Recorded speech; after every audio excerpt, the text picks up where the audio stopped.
Respiration chapter के इस fourth video में हम लोग देखने वाले हैं respiratory balance sheet, respiratory क्वेश्चंट and respiration को हम लोग क्यों एम्फीबोलिक पाथवे बोलते हैं। तो चलिए स्टार्ट करते हैं।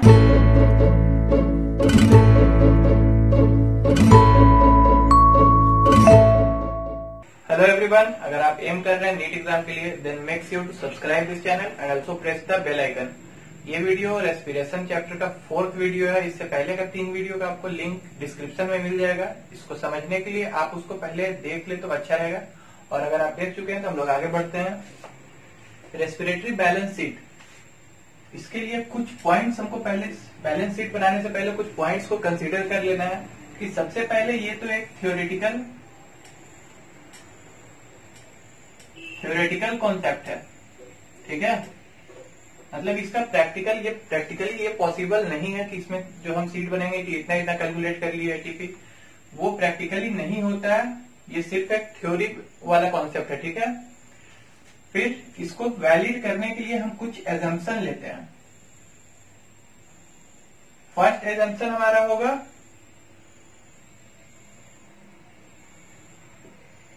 Sequential pathway. मतलब रेस्पिरेशन का जितना भी रिएक्शन है वो एक सीक्वेंस में हो रहा है, आगे पीछे कुछ भी नहीं हो रहा है, ठीक है। मतलब पहले ग्लाइकोलाइसिस होगा, देन लिंक रिएक्शन या gateway reaction, then Krebs cycle या TCA cycle, then electron transport system. जबकि रियल में ऐसा होता नहीं है। हो सकता है कि यहां से कोई दूसरे रिएक्शन में चला जाए, इसके बाद ये पहले हो, क्योंकि यहाँ से कुछ स्टोर हो गया था बन के सब्सटेंस, तो ये सीक्वेंस में होता नहीं है, लेकिन हम ऐसा एज्यूम करके चलेंगे। दूसरा एजम्पशन हम क्या लेके चलेंगे कि जो ग्लाइकोलाइसिस में NADH प्लस H प्लस का फॉर्मेशन हुआ था, ग्लाइकोलाइसिस हुआ था, वो सीधा माइटोकॉन्ड्रिया में एंटर करेगा और माइटोकॉन्ड्रिया में उसका ऑक्सीडेटिव फॉस्फोराइलेशन होगा, ठीक है। जबकि इसका कुछ और भी प्रोडक्ट बनाने में यूज हो सकता है साइटोप्लाज्म में ही यूज हो जाए, माइटोकॉन्ड्रिया में ना जाए, या माइटोकॉन्ड्रिया में जाने के बाद भी किसी और चीज में यूज हो जाए, ऑक्सीडेटिव फॉस्फोराइलेशन में ना जाए। लेकिन हम लोग इसको ऐसा एज्यूम करके चलेंगे, ठीक है। थर्ड एजम्पशन हम लोग क्या लेंगे,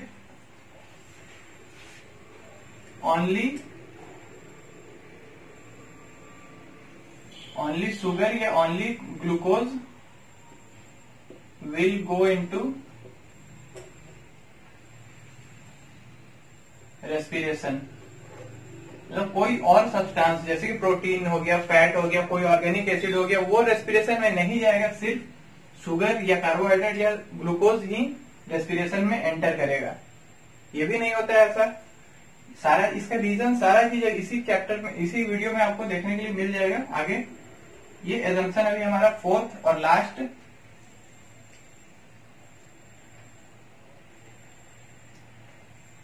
all the substrate in respiratory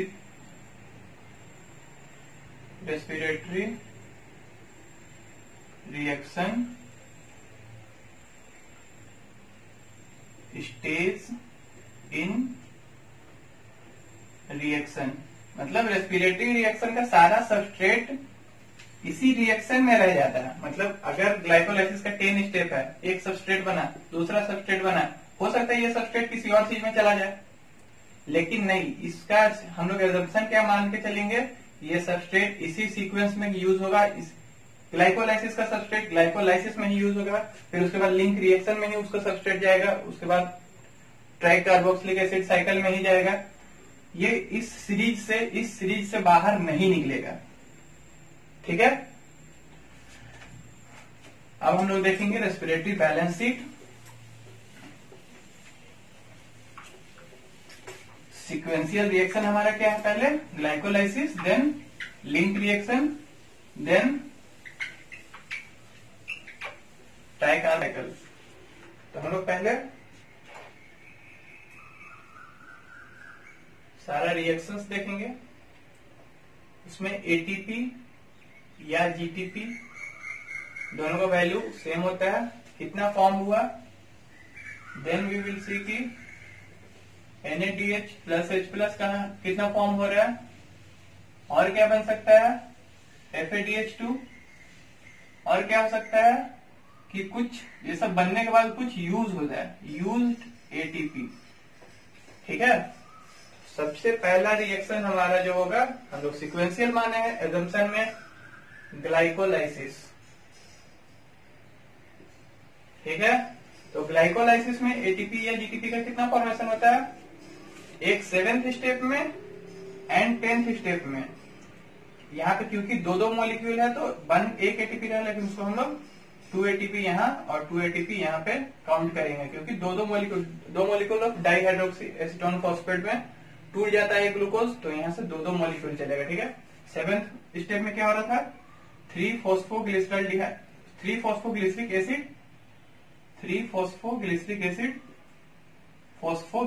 acid में कन्वर्ट हो रहा था, और 10th स्टेप में फॉस्फोइनोल पायरुविक एसिड में कन्वर्ट हो रहा था। यहाँ पे और यहाँ पे हमारा एक एटीपी, और ये 2 मॉलिक्यूल है इसलिए 2 एटीपी बन रहा है, मतलब टोटल 4 एटीपी हम यहाँ पे कंसीडर करेंगे।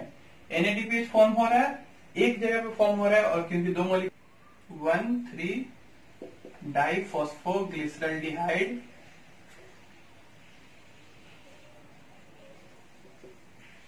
से 1,3 डाइफॉस्फोग्लिसरिक एसिड, यहाँ पे 1 मॉलिक्यूल ऑफ NADPH फॉर्म होता है। ठीक है, NADH। ठीक है, लेकिन ये 2 मॉलिक्यूल है, 2 डाइहाइड्रोक्सी एसीटोन फॉस्फेट था, इसलिए इसको हम लोग 2 काउंट करेंगे, और यहाँ पे हमारा 2 NADH प्लस H प्लस मिल जाएगा। ठीक है, FADH2 कहीं पे फॉर्म नहीं होता है ग्लाइकोलाइसिस में, 2 एटीपी यूज हो रहा है, कहाँ, फर्स्ट एंड थर्ड रिएक्शन में। फर्स्ट में ग्लूकोज से ग्लूकोज 6 फॉस्फेट, और थर्ड में फ्रक्टोज 6 फॉस्फेट से fructose 1,6 bis phosphate to formation में। ठीक है, सेकेंड रिएक्शन क्या होगा हमारा, सीक्वेंशियल मानना है, सेकेंड रिएक्शन हो जाएगा हमारा लिंक रिएक्शन या गेटवे रिएक्शन। ठीक है, लिंक रिएक्शन में कोई भी एटीपी FADH कोई यूज भी नहीं होता है, सिर्फ 1 molecule of NADH plus H plus का फॉर्मेशन होता है, लेकिन 2 पायरुविक एसिड है, इसलिए हम लोग इसको 2 काउंट करेंगे, 2 NADH प्लस H प्लस। ठीक है, थर्ड रिएक्शन हमारा ट्राई कार्बोक्सिलिक एसिड साइकिल या क्रैब साइकिल। यहाँ पे एक जगह पे जीटीपी का फॉर्मेशन होता है, सक्सिनेट के फॉर्मेशन में सक्सिनाइल कोएंजाइम ए से सक्सिनेट जब बनता है, वहां पे यहाँ पे एक जीटीपी का फॉर्मेशन हो रहा है। ठीक है, लेकिन हर जगह पे 2 मॉलिक्यूल है, इसलिए यहाँ पे हम लोग इसको क्या 2 काउंट करेंगे। ठीक है, फिर 3 जगहों पे NADH का फॉर्मेशन होता है, लेकिन वहां भी 2 मॉलिक्यूल 6 NADH काउंट करेंगे। ये कहाँ हो रहा है, पीछे का वीडियो अगर देखे होंगे तो आपको याद होगा, आइसोसिट्रिक एसिड से ऑक्सैलो सक्सिनेट, ये पहला फर्स्ट, यहाँ पे NADH बनेगा। Second alpha ketoglutaric acid से सक्सिनाइल कोएंजाइम ए के फॉर्मेशन के टाइम पे, फिर सक्सिनाइल कोएंजाइम ए से सक्सिनेट के फॉर्मेशन के टाइम पे, नहीं यहाँ पे यहाँ पे जीटीपी बनता है, जीटीपी। लास्ट कहाँ बन रहा था, मैलिक एसिड से ऑक्सैलो एसिडिक एसिड के फॉर्मेशन में, यहाँ पे एक NADH प्लस H प्लस बनेगा। ठीक है, एक यहाँ आइसोसिट्रिक एसिड से ऑक्सैलो सक्सिनेट में, फिर अल्फा कीटो ग्लूटारिक एसिड से सक्सिनाइल कोएंजाइम में, फिर मैलिक एसिड से ऑक्सैलो एसिटिक एसिड में। यहाँ पे 3 जगहों पे बना, इसलिए हम लोग उसको 2 मॉलिक्यूल है तो 6 NADH प्लस H प्लस ले लिए। ठीक है, FADH एक जगह पे बन रहा है हमारा फ्यूमेरिक एसिड के फॉर्मेशन के टाइम पे, 1 बन रहा है, तो यहाँ पे हम लोग 2 लेंगे, 2 मॉलिक्यूल FADH2 और कोई भी जगह पे एटीपी यूज नहीं हो रहा है, ठीक है। अब इससे चार्ट से हम लोग देखेंगे कि टोटल कितना एटीपी फॉर्म हुआ। टोटल 6 एटीपी प्लस एक NADH का से कितना एटीपी बनता है 3, तो टोटल यहाँ पे 10 NADH प्लस H प्लस है तो 30 ATP हो जाएगा। यहाँ पे FADH2 को 2 ATP में कन्वर्ट करते हैं हम लोग, यहाँ पे हो जाएगा हमारा 4 ATP। ये टोटल हो गया 40 ATP, जिसमें कि 2 ATP यूज हो गया है, ठीक है। और हमारा टोटल 38 ATP, ये रेस्पिरेटरी बैलेंस शीट कंप्लीट हो गया, ठीक है। अब यहाँ पे हम लोग देखेंगे दो पाथवे होता है लिंक रिएक्शन में जब एसिटाइल कोएंजाइम ए फॉर्म हुआ लिंक रिएक्शन के लास्ट में, और वो अंदर जब एंटर करेगा माइटोकॉन्ड्रिया में एसिटाइल कोएंजाइम ए, तो ये दो पाथवे से एंटर कर सकता है।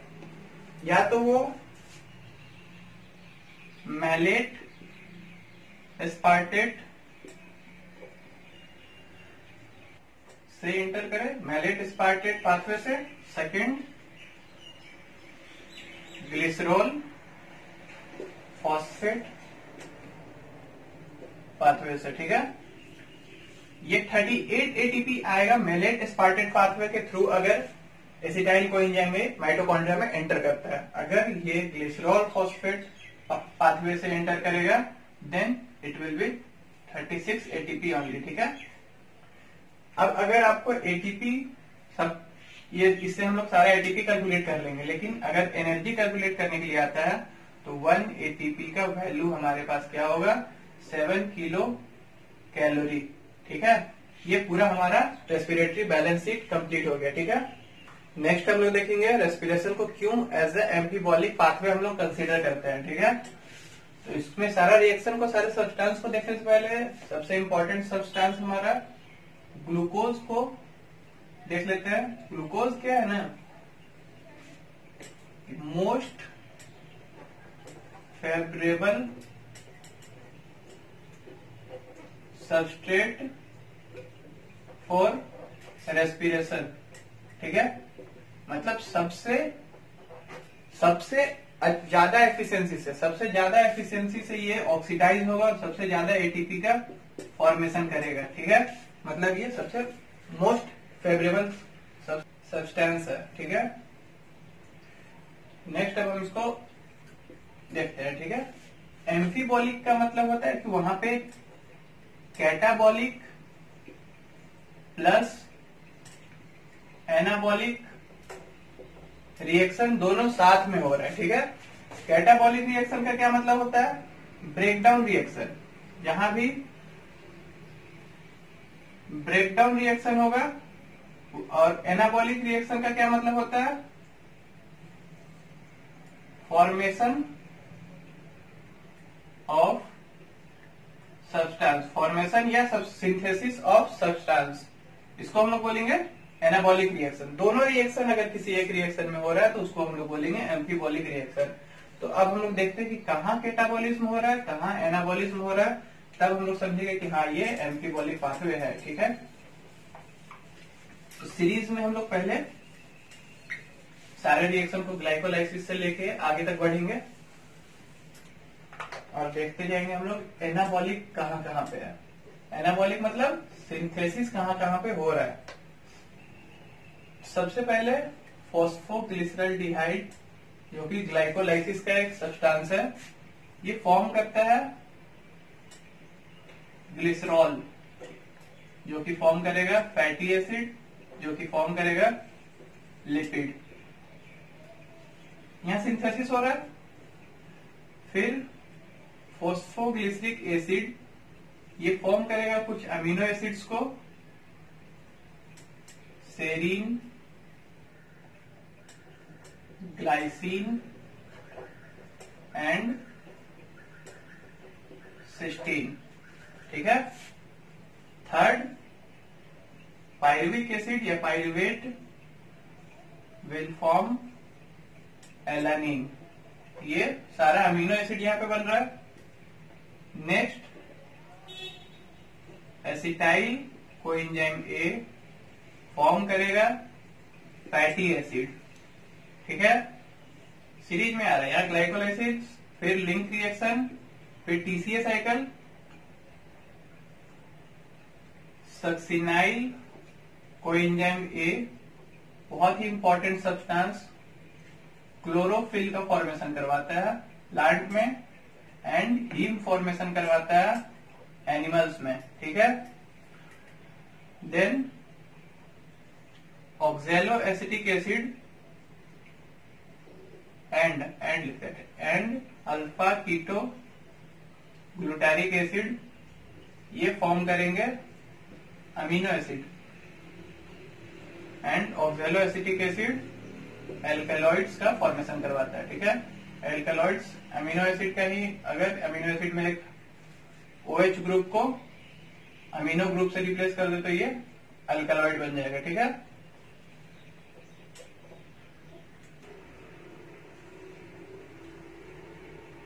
नेक्स्ट हम लोग देखते हैं कैटाबॉलिक पाथवे। ये सारा सिंथेसिस पाथवे एनाबॉलिक पाथवे हो गया, मतलब ये तो पता चल गया कि रेस्पिरेशन में सिंथेसिस हो रहा है, एनाबॉलिक पाथवे हो रहा है। कैटाबॉलिज्म कहां कहां हो रहा है, मतलब ब्रेकडाउन। कैटाबॉलिक पाथवे हम लोग लेते हैं पहले कार्बोहाइड्रेट, प्रोटीन एंड लिपिड। ठीक है, ये सारा हमारा मैक्रोमोलिक्यूल्स का ब्रेकडाउन कहां कहां हो रहा है। कार्बोहाइड्रेट तो आपको पता है ब्रेकडाउन करेगा शुगर में या ग्लूकोज में, बोल सकते सीधे ग्लूकोज दिखता है ग्लूकोज में, जो कि रेस्पिरेशन में एंटर कर जाएगा। ठीक है, प्रोटीन ब्रेकडाउन करेगा अमीनो एसिड में पहले, फिर अमीनो एसिड कन्वर्ट होगा पायरुविक एसिड या पायरुवेट में, जो कि फिर से रेस्पिरेशन में एंटर करेगा। लिपिड ब्रेकडाउन करेगा glycerol plus fatty acid, glycerol convert हो जाएगा dihydroxy acetone phosphate and fatty acid convert हो जाएगा एसिटाइल कोएंजाइम ए।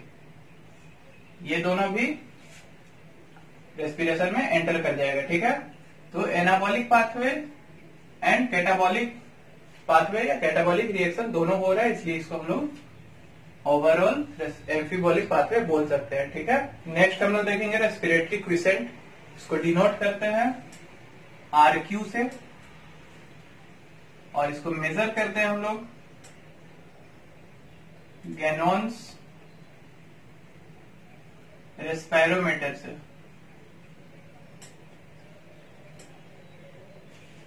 ठीक है, इसको डिफाइन अगर करेंगे तो क्या है ये, RQ respiratory quotient is ratio of volume of CO2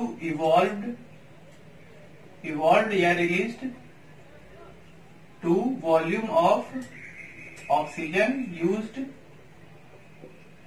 इसको बोलते हैं रेस्पिरेटरी क्विसेंट। कुछ इंपॉर्टेंट सब्सटेंस जिसका कि रेस्पिरेटरी क्विसेंट आपको बार बार एग्जाम में पूछता है, कार्बोहाइड्रेट, प्रोटीन, फैट या oil, next organic acids, CAM plant,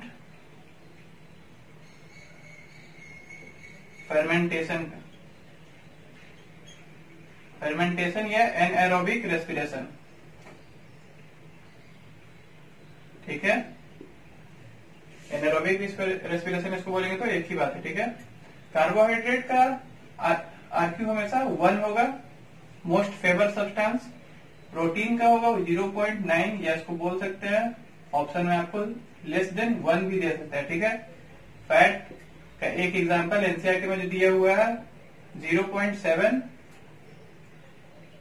या फिर इसको भी लेस देन 1 ऑप्शन में दे सकता है। फिर से ऑर्गेनिक एसिड का 1.33 या मोर देन 1 भी ऑप्शन में आपको दे सकता है। कैम प्लांट में क्या होता है, जो CO2 ये ऑक्सीजन लेगा कैम प्लांट का,